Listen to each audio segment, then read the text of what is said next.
Hello, I'm Michael Serapio. Well, this is day 19 of the federal election campaign, just the other side of the midway point, and all major pollsters now have Liberals leading the race, and that includes the Angus Reid Institute. In its latest survey, the research firm says the Liberals now have the support of 46% of Canadians, Conservatives the support of 36%, and the NDP 7%. And when you look at the three biggest provinces with the most seats available, while Liberals have a double-digit lead over Conservatives in BC, Ontario, and Quebec, and in Quebec, a 7-point lead over the Bloc Québécois. Now, this lead also carries over in the major city centres of Vancouver, Montreal, and the Greater Toronto Area. Shachi Kurl is the president of the Angus Reid Institute. I spoke to her about these numbers earlier today. The urban voter story is really often the story of these elections. There is no deliverance in Parliament unless you can deliver the GTA, unless you can deliver Metro Vancouver, Greater Montreal, the big urban centres. And it's not just the cities, because in many cases you're dealing with regions and collections of cities. And Michael, let's just talk about how much things have changed in the last 4 months.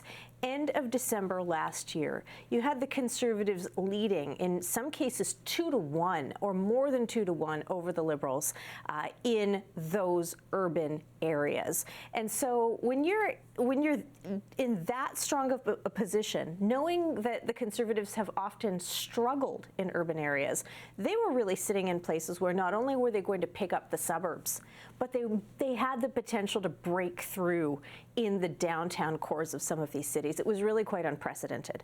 4 months later, the script has entirely been flipped, right? It's just totally topsy-turvy. The Liberals now way ahead, the Conservatives chasing second place, and the NDP. And a big part of this story is the extent to which the NDP vote has really collapsed and has migrated to the Liberals. Yeah, migrated to the Liberals. And when you look at those, the city numbers alone, it's staggering. And in the Toronto case, because there's always the two scenarios of Toronto, the 416, the city itself, and the surrounding 905. But, you know, how committed are Liberal voters, though? Because those numbers, again, if you're a Liberal, you're encouraged by that.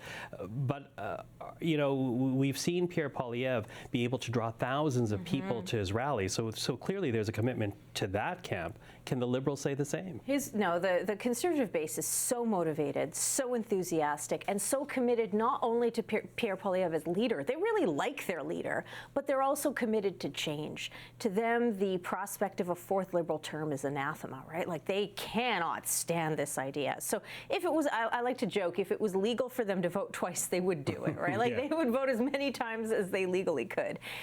With the Liberals, it's a tale of two stories here. There's a good news story and a bad news story. The good news story is that 60% of would-be Liberal voters now say that they are committed in their vote, and that represents an increasing trend. It's trending in the right direction. At the beginning of March, that number was only about 40%.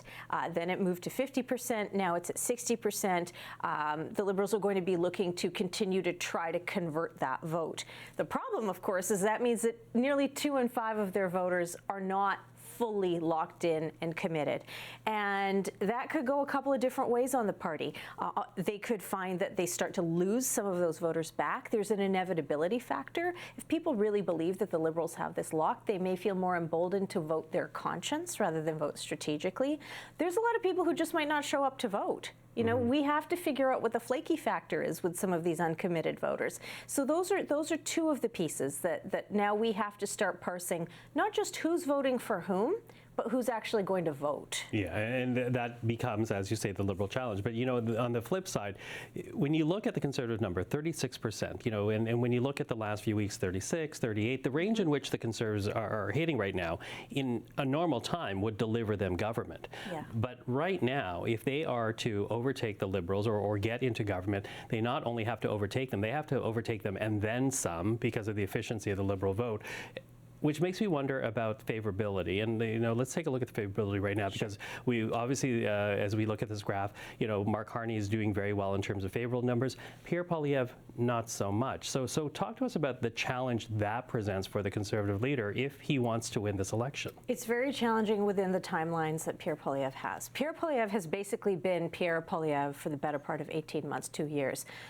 You know, what you see is what you get with this guy. And whereas I think a lot of strategists and political watchers voters thought that he might change. He might become a little more leaderly, a little bit less scrappy in his political approach and shtick. We haven't necessarily seen that. He's the same scrappy guy on the campaign trail. That's a word to use. On the other hand, Mark Carney is benefiting from this unprecedented halo effect. Like they love him for everything now. They love him. Voters are giving him the advantage on who they see as best prime minister, best to handle Trump, best to deal with tariffs. There was another pollster that said that they were giving Mark Carney the benefit on canceling the carbon tax, even though, like, what did Pierre Poilievre campaign on for all of this time? So with the time that's left, it's really challenging. Pierre Poilievre is running out of time, and I'm not sure he even wants to redefine himself in a way to improve his favorability numbers, which have been sitting at a net negative almost as long as he has been leader, if not as long as he has been leader. Carney, on the other hand, seems to have come from nowhere in many ways, not somebody that Canadians knew, not someone who was defined, but they are defining him, and they are saying that they like what they see. Mm-hmm. So we're at this point, the midpoint of the campaign. Mm-hmm. What are you watching out for then? So again, I'm really keeping an eye on how this starts to translate and lock in on votes. Obviously, we have debates to get through, but once that happens, advance voting starts right away. And, at some point, it's less about changing minds and switching and more about, hey, do you have a plan to vote? Have you received your voter information card? Do you know where you're supposed to go? Do you plan to vote in advance or on E-Day? Like, these are all of the little decisions that people will make at the household level that will often determine whether at the end of the day they end up going out to cast a ballot or not. And of course, the other factor in all of this is the Trump factor, right? Mm-hmm. Like he's the black swan in this ballet. He's the villain in the telenovela. He's like the J.R. Ewing of this Dallas episode. Like every time he shows up, yeah. and it has, and it does tend to have either a benefit or a neutral, but generally a benefit effect for Carney. And for Poilievre, even though he's tried the Canada Strong messaging, he's tried some of that, it hasn't really stuck. Again, it just felt like it's too late. I would say one of the things, and I'm not saying it's definitively too late for him, but I would say it's a little bit too late to continue with that line of rhetoric. One of the things that I think really defined this campaign were the things that happened before the campaign, not after the writs were issued. Yeah. And so the elbows up rhetoric, all of that, we heard that from so many leaders. We didn't hear it from Pierre Poilievre. I think a lot of people, whether consciously or unconsciously, whether they realized it or not, they were making up their minds in those moments. At least the left of center was. Okay, well, we were watching. Always appreciate when you're in our house. Shachi, Kurl, thank you for that. Thanks for having me, Michael. Great to be in your house.